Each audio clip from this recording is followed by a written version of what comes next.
მშვიდობა მოგცეთ ღმერთმა, ჩემო მეგობრებო, სოციალურ ქსელში ნახე გარკვეული ნაწილი ჩვენი საზოგადოება როგორ განიკითხავს და ცუდად იხსენიებს ჩვენი ქვეყნის ერთ-ერთი კუთხის შვილებს, სვანებს. მეგობრებო, ეს არ არის შემთხვევითი მოვლენა, მე ამას შემთხვევით არ უწოდებ, თუმცა რაღაც ეგრეთ წოდებული ფეხისმოსაყოლი ადამიანებიც იყვნენ ბევრი, მაგრამ ეს არის მართული პროცესი. მე მახსენდება ეგრეთ წოდებული ეროვნული მოძრაობის დროს, როგორ მიხდებოდა ქართველებში ოსებისა და აფხაზების დემონიზირება და აფხაზებსა და ოსებში კი მიდიოდა ქართველების დემონიზირება. რაც მერე დამთავრდა საშინელებით, რა თქმა უნდა, ორივე მხარისთვის საშინელებით, ქართველებისთვის, აფხაზებისთვის და ოსებისთვისაც. ერთმანეთს დავერიეთ, წაგვიდეს ერთმანეთს, მაგრამ არ არის გამორიცხული, რომ ეს მართული იყოს. რატომ? იმიტომ რომ ეგრეთ წოდებული არაბული ინვესტიციად წოდებული, რა ვიცი, რა ქვია ეს, აფიო რა არის თუ ფულის კეთება, სამშობლოს ღალატი თუ რა არის, არ ვიცი, მომავალი აჩვენებს ამას, მიცემს კვალიფიკაციას ამ საქციელს.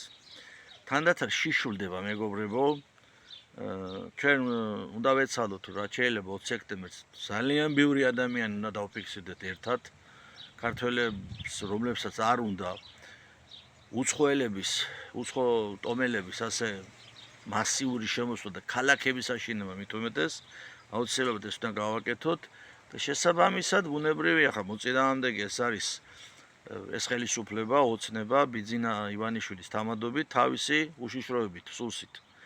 და ყველაფერზე წავლენ, დაპირისპირების პროვოცირებასაც კი მოაწყობენ, აი ისევე როგორც მეგობრებო, აი როგორც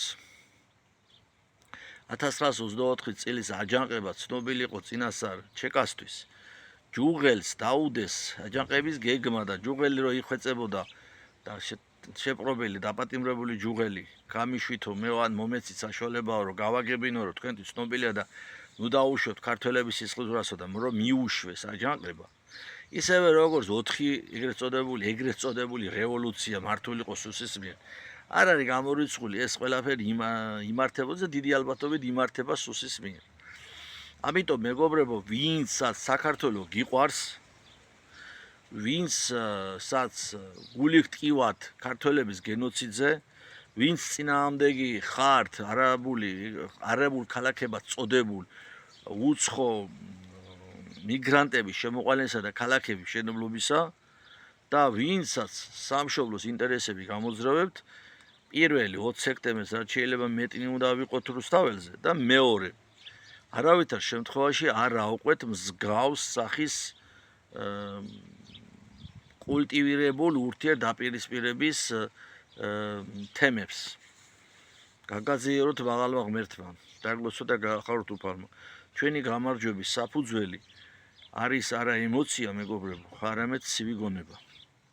დაგლოცოთ უფალმა.